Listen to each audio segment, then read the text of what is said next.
We're at the Peoria Riverfront Museum looking at a large, well, I was about to call it a canvas, but it's not exactly that. This is work by an American artist named Conrad Marca-Relli. He was a first-generation abstract expressionist, but this does not look like Pollock's drips or de Kooning's brushwork. This is collage. The lack of a canvas is so unusual for a first-generation abstract expressionist. Somehow, along the way, Marca-Relli turned in his paintbrushes and oils and latexes for these massive sheets of vinyl which are riveted to the surface. At first it seems simple. We have a number of what appear to be thick sheets of material overlaid, mostly red, but also this stark white and this deep aqua. But the longer you look at it, the more complex this surface becomes. One of the things that begins to fascinate me is how space is represented.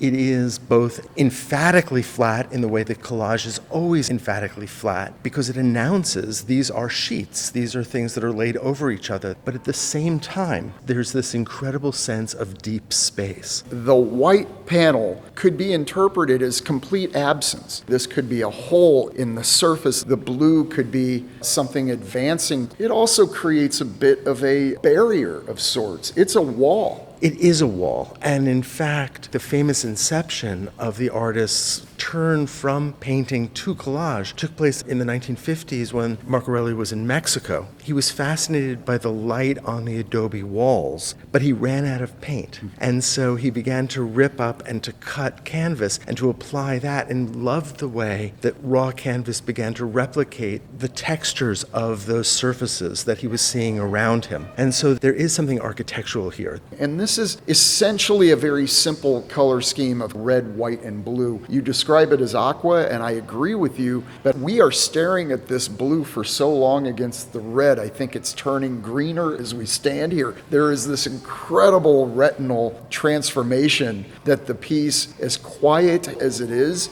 really affecting us physically. The overlapping casts shadow, and those shadows create bits of separation between those colors, so that the shadow almost functions as the framing device that we might see, for example, in a Mondrian. It really becomes line, doesn't it? It's as if the shadow is a part of his drawing, even though we're looking at large sheets just laid upon each other. The space between is so important in these. He allows for little areas to overlap, yet a slight corner to be exposed. So there's this wonderful, mysterious music of intersections of form and color and line and material that build into something much bigger than itself. And what the artist did was, in a sense, cut and tear pieces of vinyl as a kind of improvisation that is not that different from Pollock creating his dancing skeins of paint across the surface of the canvas. I feel like it's a performance. He also connects to the future as well. I see Ellsworth Kelly in this.